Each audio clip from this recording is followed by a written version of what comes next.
PYQ solution के इस session में इस प्रॉब्लम को देखा जाए।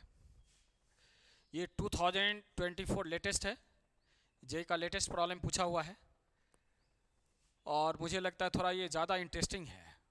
इसमें लगभग सब इफेक्ट का यूज कर लिया है। तो पहले यहाँ पढ़ो, देखो क्या लिखा हुआ है।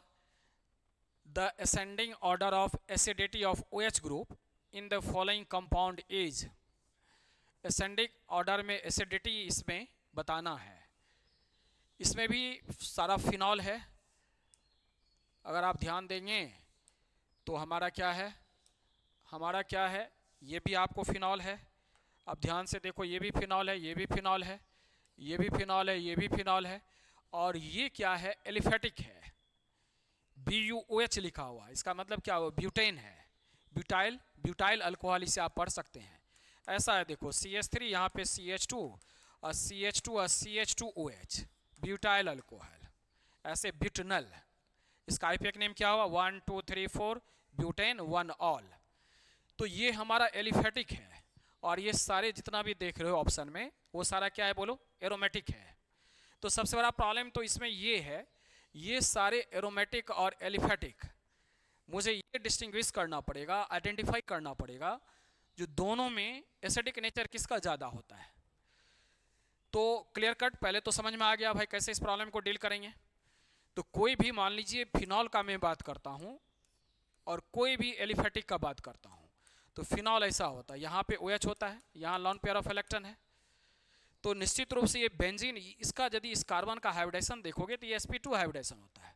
ये जो लॉन पेयर इलेक्ट्रॉन देख रहे हो, ये डाउनवर्ड डायरेक्शन में आ जाता है, रेजोनेंस के कारण यहाँ आता है, ये यहाँ आता है, इस तरह से रेजोनेंस के कारण इसमें डाउनवर्ड डायरेक्शन में आ जाता है। और यहाँ पे इसका डेंसिटी, इलेक्ट्रॉन का डेंसिटी घट जाता है। अगर इस डेंसिटी का बात करोगे इलेक्ट्रॉन का, तो यहाँ पे घट जाता है, डिक्रीज कर जाता है, क्योंकि बेंजीन रिंग उसे खींच लेता है। क्लियर, ये बेंजीन रिंग यहाँ -m की तरह ट्रीट करेगा, तुम लोग इसे -R भी कहते हो।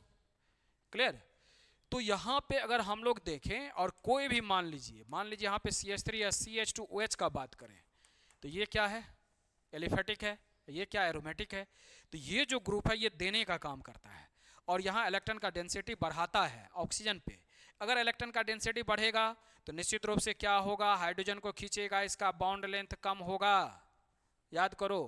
और यदि बॉन्ड लेंथ कम होगा तो बॉन्ड इंथैल्पी क्या होगा, ज़्यादा होगा, और बॉन्ड इंथैल्पी यदि ज़्यादा होगा तो हाइड्रोजन तेजी से लिबरेट नहीं कर पाएगा।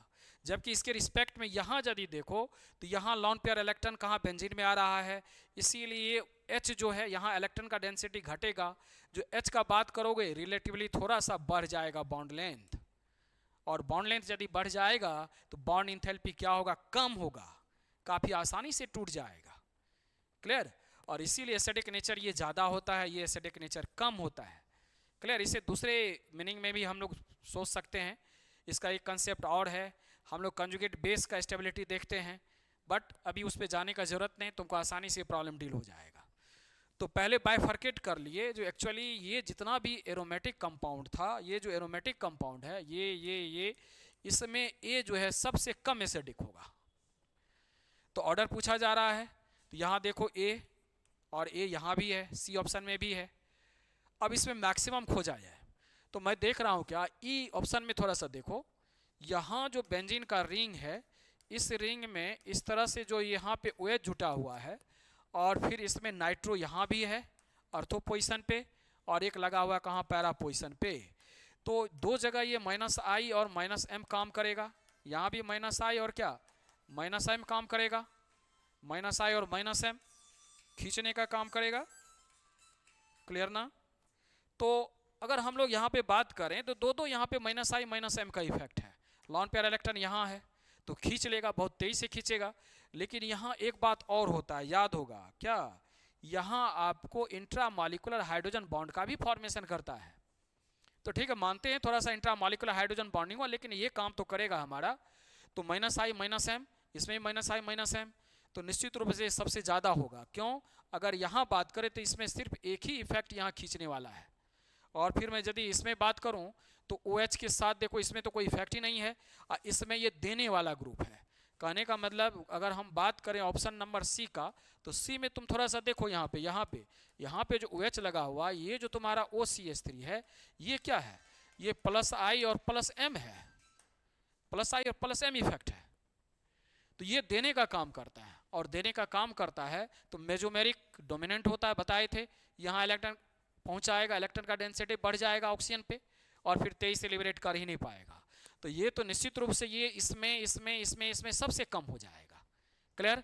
तो सबसे कम मतलब इससे नहीं, ये तो एलिफेटिक है, ये तो सबसे कम होगा, ये तो मैंने पहले बताया। आफ्टर दैट सी होगा, राइट। उसके बाद ई सबसे ज़्यादा होगा। अब बात करते हैं हम लोग इस दोनों में, तो इस दोनों में इसमें एक नाइट्रो लगा हुआ है, देखो नाइट्रो लगा हुआ है, और भी पैरा पोजिशन पे लगा हुआ है, तो खींचने वाला काम करेगा, माइनस आई माइनस एम, जैसे इसमें दिखाया आपको। तो निश्चित रूप से इससे क्या होगा, ये ज़्यादा एसिडिक होगा। ठीक है, तो अगर बात करें सबसे ज़्यादा एसिडिक कौन हो गया, ई हो गया। ई के बाद कौन हो गया बोलो, बी नंबर हो गया। बी के बाद कौन हो गया, उसके बाद हम लोग देखेंगे तो डी नंबर हो गया। और सी के बारे में मैंने बताया, सी क्या करेगा, प्लस एम के कारण वहाँ घटा देगा, और फिर ए तो सबसे कम होगा। इसीलिए इसमें चूंकि ये कौन सा